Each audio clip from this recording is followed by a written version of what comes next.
The neighborhood kids always play in this creek, but the water's typically only up to their ankles. It's hard to believe that just 24 hours ago, this was bone dry, and now it's about a foot deep.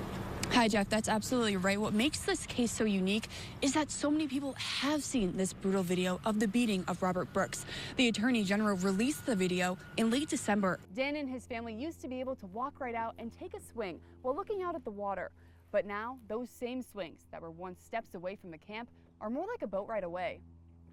While fans are in town for the weekend, many of them will take a round at the International Boxing Hall of Fame. The inductees this year will get their fists cast, earning their spot among the greats.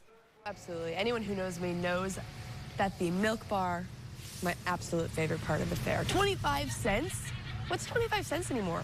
The milk, right here. And that's not going to change, but there's going to be a lot of renovations coming to the milk bar in the coming years. All right, $3.7 million. Let's take a look at what those renovations are going to do.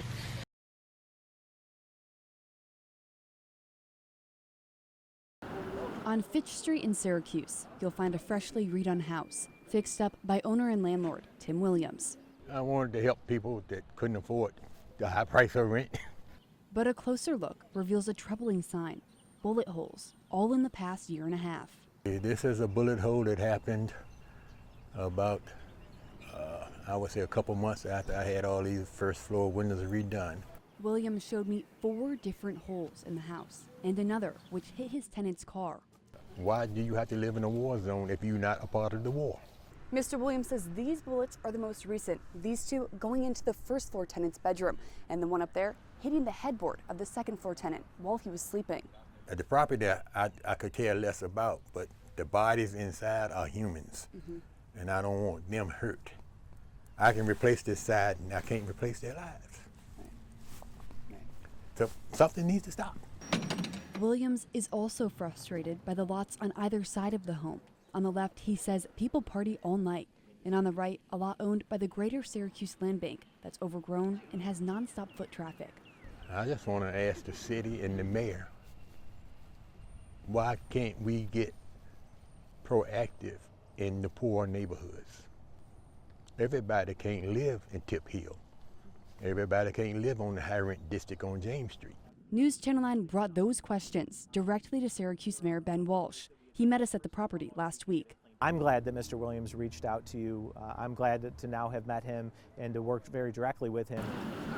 And Williams gave the mayor the same tour he gave me. No one deserves to live like that. No one should have to worry about a bullet coming through their wall. Mayor Walsh tells me the city uses a data-driven approach to dealing with crime hotspots. One of those programs addresses environmental factors.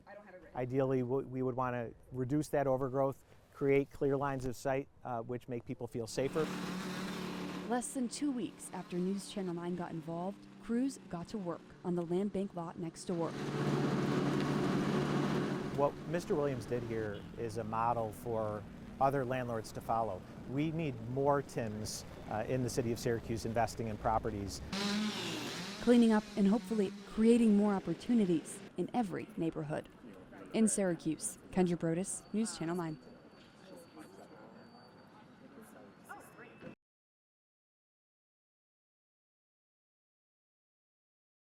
This is what is left of the Palomini's backyard. An 11 feet deep pit, a car jack supporting their house, and mounds of dirt. We thought we hired a legitimate contractor, and here we are. He's in jail, our money's gone, and we have this mess. The Palominis hired a contractor by the name of Dakota Andrews to do an addition on the home they've lived in for 10 years. They found him on the Nextdoor app, even vetting him through people who had used him. At the time, they were all giving me good reviews, but I think that their jobs were still actively going, and that's why they were giving the good reviews. When the work started, it was stop and go. But the couple says Dakota would always get enough work done that they would give him more money to continue. He even hired a concrete company to dig out the basement, but then never paid them. They dug, and because he didn't pay them, they didn't come back. So it started raining, and that's when everything started collapsing, because if you dig an 11-foot deep hole and just leave it, stuff's going to start to collapse. Not only is their backyard destroyed, but the work left undone is threatening what was already here. Cinder blocks are the only thing keeping this deck from tumbling into the pit below. We don't even let our kids play out here by themselves anymore. The dogs get out all the time. The deck falling in is always on our mind. The Palominis now know the man they hired is actually Dakota Smith, who has pending criminal cases in 3 other counties. I think, honestly, I think even Dakota was overwhelmed by the damage that was created. I don't think he ever anticipated it. And part of me thinks that's why he kept sticking around, because he was a little afraid of all of the damage and he was trying to do a little bit more. Now out $48,000, the Palominis are left with a big hole in their pocket and in their backyard. In Baldwinsville, Kendra Broddus, News Channel 9.